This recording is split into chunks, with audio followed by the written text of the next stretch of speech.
Well, hey everyone. I want to welcome you to this kind of special episode of Spiritual Life and Leadership. This episode is being released on Christmas Eve. And so we're just going to kind of keep it a little bit short. And I just thought I'd offer a few encouraging words on this Christmas Eve. Now, because this is being released on Christmas Eve, and there's a good chance that you're a pastor or you're certainly working in ministry in some form. And so you might have been working on Christmas Eve. And so you're probably listening to this a day or two or even a week or more later. But what that means is that many of us have just come through what is one of the most exhausting seasons of the ministry year. Thankfully, Easter is a little bit later this year in 2025. And so we've got a few extra weeks before sort of the next big day in our ministry year. But of course, it's not just the big holidays, right? That kind of gives us all the work that we're doing. It's the day-to-day, right? And the week-to-week work of sermon preparation and preaching, pastoral care for our people, leading meetings, managing staff, managing volunteers, right? All of these things. And then there's the pressure to perform, right? Because everything we do has to be great. That's what we think, and that's what our people often think. And it has to be great even in a time when our history, our society, where everything is changing, right? And so then we end up getting criticized when attendance declines, when existing ministries stop working, when new ideas seem to fail, right? The work of adaptive leadership can be exhausting. And it's all exhausting because we're the ones who feel like we have to carry the burden of our churches and our church's so-called success, right? And I haven't even mentioned all of the other burdens that we carry in our lives, right? In our personal lives and all the other areas of our lives. For me, one of the burdens, and I put that in air quotes, is caring for my parents as their health declines. It's not just a burden, of course. It's a joy and a gift as well. Last week, I took my mom to her doctor in Pasadena, and we made it a little vacation for just the two of us. We had dinner at the Yard House on Monday night. We went to the doctor the next morning. We visited Fuller's campus, actually, after the appointment. My dad had been a student at Fuller, and so it was nice for my mom to see Fuller again after many years where they had lived during the 70s. And so it was a nice time to be with my mom. But it's also a thing that I'm carrying, right? And you have things in your personal life that you are also carrying. And it's all of these personal things that can make it even harder than to carry the things in our ministry life.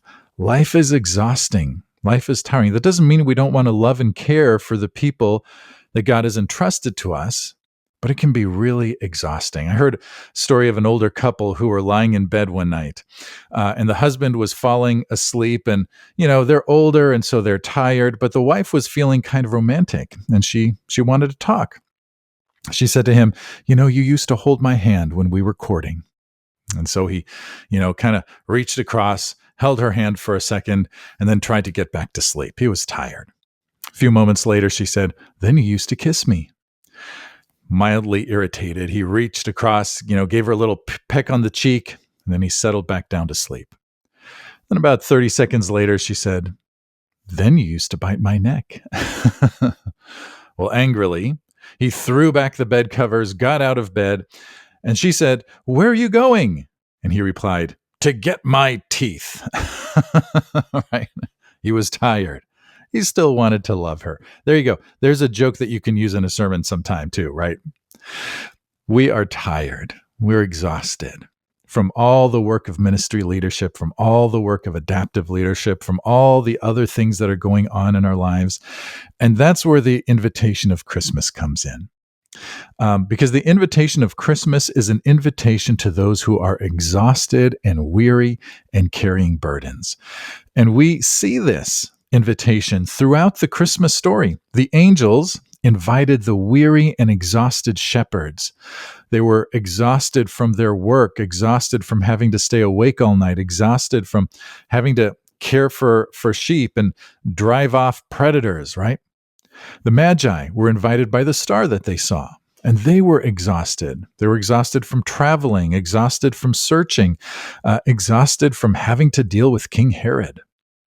The birth of Jesus was an invitation to the people of Israel who were exhausted. They were exhausted from years of oppression by the Romans, the Babylonians, the Assyrians, the Persians. And interestingly, even King Herod was invited, right? When the Magi told him about this king that they were seeking, and he was exhausted. He was exhausted from decades of mistrust, from betrayal and betraying. He was constantly fighting to retain and gain power. But he rejected the invitation, right? The shepherds accepted, the Magi accepted, some of the people of Israel accepted that invitation. Herod didn't. And so, of course, the invitation and the question for us is what will we do with that invitation? And for us to reflect on in what ways are we weary and burdened in our lives right now, both personally and in terms of work and ministry, right? We are exhausted in all kinds of ways. And so the invitation of Christmas is for you who are exhausted, who are tired, who are weary, who are carrying heavy burdens. Jesus states the invitation of Christmas clearly, not in the Christmas story, but I think in Matthew 11, one of my favorite passages, where he says, "Come to me, all you who are weary and burdened, and I will give you rest. Take my yoke upon you and learn from me, for I am gentle and humble in heart, and you will find rest for your souls. For my yoke is easy and my burden is light." Right? Jesus is the only one who can offer us the true rest that we need, the kind of rest that we really need.